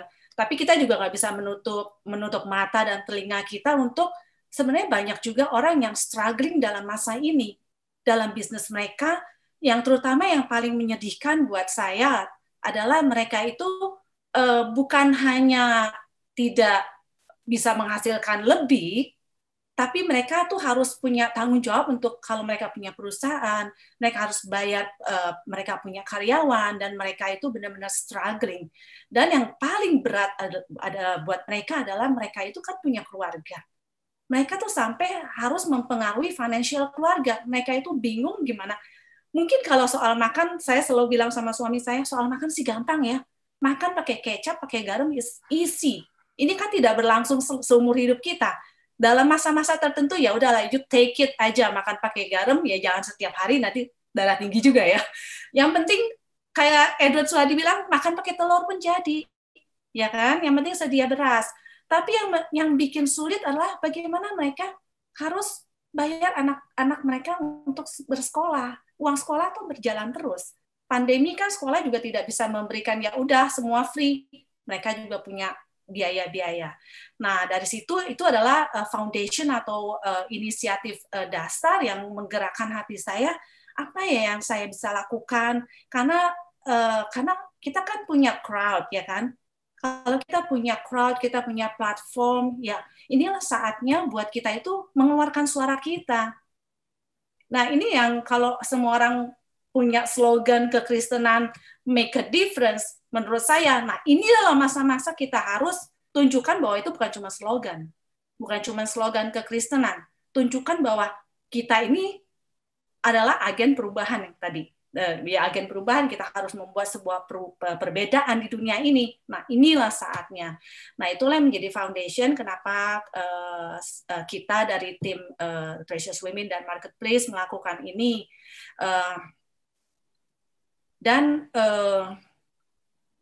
And this is the reason why we do what we do. Untuk meresponi hal ini, oleh sebab itu, Precious Women bekerja sama dengan Marketplace Ministry ini mengeluarkan sebuah program bantuan yang kita sebut dengan Precious Arise. Program bantuan ini adalah bentuknya promosi usaha. Kita hanya melakukan promosi. Oleh sebab itu kita mengeluarkan sebuah IG account baru yang kita sebut dengan Precious Arise. Kalian bisa cek setelah ini, namanya Precious Arise. Kita hanya bantu mereka untuk mempromosikan produk-produk mereka, hasil karya. Ini yang perlu ditekankan adalah kita ini bukan mempromosikan seperti bukan MLM itu, marketing itu atau reseller produk brand lain, tapi inilah hasil karya yang mereka keluarkan. Mereka ini yang mau bangkit dan tidak menyerah di dalam masa pandemi ini. Jadi mereka mengeluarkan kreativitas gitu. Nah, yang sebenarnya ini udah mulai aktif pada tanggal 14 Oktober yang lalu. Mungkin ada beberapa yang belum sadar kalau kita lakukan ini. Nah, tujuannya adalah dari akun Instagramnya untuk memberikan dukungan kepada para pebisnis wanita, terutama di JPCC. Ya, dalam upaya memasarkan produk-produk mereka, karena kita tahu mereka sebenarnya mungkin punya produk bagus, tapi mereka nggak bisa gimana ya cara memasarkan karena mereka nggak punya crowd. Nah, ini yang kita mau bangun pertama-tama. Step pertama adalah saya justru mau membangun komunitas yang seperti tadi mention. Kita membangun komunitas, kita membangun awareness, kita membangun mengajak sama-sama. Yuk kita lakukan sesuatu untuk ya sesama kita gitu. Sebenarnya sederhana banget sih inisiatif ini. Nah, Precious Rise ini, akun Instagram ini dikelola oleh kita, oleh Precious Women gitu. Nah, sekarang banyak yang bertanya adalah siapa sih yang bisa join atau bisa bergabung di dalam Precious Rise ini yang menjadi bagian untuk bisa memasarkan produk-produk mereka. Siapa saja bisa mendapatkan kesempatan untuk bergabung di dalam program ini. Tetapi karena ini adalah program, kita juga punya hashtag, tadi disebut hashtag adalah penting, kita punya hashtag Women Support Women. Oleh sebab itu, ownernya harus pebisnis wanita. Jadi kita harus tajam, kita fokus kepada para pebisnis wanita. Jadi mungkin kalau ditanya, ini kita bisnis keluarga, suami istri bergerak di dalam hal yang sama. Tapi ya kita, ya wanitanya. Tetap kita bisa bergabung karena ya kamu bekerja bersama-sama, tapi kan ada wanita, ada istrinya bergerak di usaha itu. Jadi harus pebisnis wanita, penting, dan yang terdaftar sebagai date member yang aktif. Jadi bukan cuma terdaftar, terus sudah setahun nggak ngedate, ya kan? Nggak bisa juga. Jadi kita dahulukan untuk para date member yang, nah inilah saatnya sebuah apa ya, benefit kalau boleh dibilang, benefit dari kalian yang bergabung di dalam date. Gitu. Ini salah satu benefitnya, yang terdaftar sebagai date member yang aktif dan terdaftar di MyJPCC database. Itu harus. Jadi kalau kalian misalnya udah aktif tapi belum terdaftar ya lucu juga ya. Jadi kalian harus mendaftarkan di database MyJPCC. Kemudian batch pertama ini memang by invitation only. Memang semuanya berdasarkan undangan yang sudah kita buat listnya. Dan yang kami prioritaskan adalah mereka yang benar-benar memerlukan bantuan promosi yang udah di ujung nih ceritanya. Jadi itu yang kami prioritaskan. Jadi kalau ada yang bertanya gimana caranya, untuk batch pertama kita baru berjalan, ini kita sebut batch pertama memang by invitation only. Tapi tunggu aja, saya pasti akan menuliskan surat kalau kalian memang terdaftar melalui MyJPCC untuk step berikutnya. Jadi siapa saja boleh bergabung, tapi tunggu waktunya. Segala sesuatu ada waktunya. Oke. Oh ya, for your information, kita tidak mengambil sedikit pun dari sales produk yang bergabung. Jadi kita ini purely untuk to give support, untuk help out, yang tadi Aldo bilang, kita lakukan sesuatu benar-benar untuk mendukung mereka di dalam terutama ya di dalam masa-masa sulit ini. Kalau ini sampai kapan, mungkin kalau ini berjalan dengan baik saya nggak tahu, tapi yang fokus kami adalah di dalam masa pandemi ini. So the next step adalah kami pertama-tama yang sekarang kami lakukan adalah konsisten. Tadi gue disebut kata konsisten. Kita ini berusaha akan selalu konsisten. Misalnya kita everyday ada new post. Setiap hari kita nge-post dua brand dalam sehari, everyday selalu akan ada post-post yang baru, postingan-postingan yang baru, oke? Dan akan terus melakukan yang terbaik untuk IG account ini. Jadi kita bukan hanya untuk mempromosikan produk, tetapi kita juga mau membuatnya semenarik mungkin. Seperti Aldo juga tadi bilang, gimana caranya orang mau visit kalau nggak menarik, ya kan? Nah, jadi kita akan lakukan banyak hal, tapi the first step adalah kita memang building awareness dulu. Tapi kita nggak berhenti sampai di sini aja. Kita akan terus lakukan lagi yang baru. Apa sih yang bisa bikin ini menarik? Bagaimana bisa orang mau visit ke IG account kita? Yang nomor satu yang terus terang fokus saya adalah gimana cari follower, ya kan? Kalau kita mau sesuatu nggak ada follower ya buat apa juga. Terus followernya banyak kan yang punya brand, ya kan? Kan nggak mungkin juga. So the next step yang akan kami lakukan adalah tadi juga disebut kita akan lakukan simple, ini simple ya, mungkin cuma 5-10 menit atau bahkan cuma kurang dari 5 menit, simple training atau konten-konten yang edukatif. Jadi saya udah bilang dari pertama, saya nggak mau cuma isinya memasarkan produk, tapi juga saya ada sesuatu yang konten yang edukatif. Nah, melalui IGTV. Jadi kita akan ada training. Nah, yang pertama kali kita akan lakukan, yang mungkin dalam bulan ini, sebulan ke depan ini adalah tentang produk fotografi. Karena for me, first impression is very important. Oke, kalau kamu punya produk yang bagus, tapi kamu nggak bisa memberikan kesan dalam visual kamu nggak menarik, fotonya nggak bagus, buram dan everything gelap, orang nggak akan masuk ke dalam situ. Jadi saya selalu bilang first impression for me is very important. Untuk selebihnya kita kembalikan kepada masing-masing pembeli, ya kan? Jadi yang paling penting adalah itu. Jadi yang kita akan lakukan adalah konten-konten yang edukatif melalui IGTV. Yang paling pertama kita akan lakukan adalah kita akan touch bagian fotografi, produk fotografi. Mungkin kita akan bekerja sama dengan David dan tim dari marketplace untuk bagaimana memulai online business dan everything, bikin sesuatu yang bagus. Tadi Aldo ajarin luar biasa banget. Cuman memang ini women support women, kita berusaha untuk dari wanita untuk wanita. Jadi aku nggak tahu apakah pembicara juga dari laki akan bisa aku terima gitu. Jadi memang from women itu for women. Okay, now today dalam kesempatan ini I want to ask a favor from semua yang hadir di sini.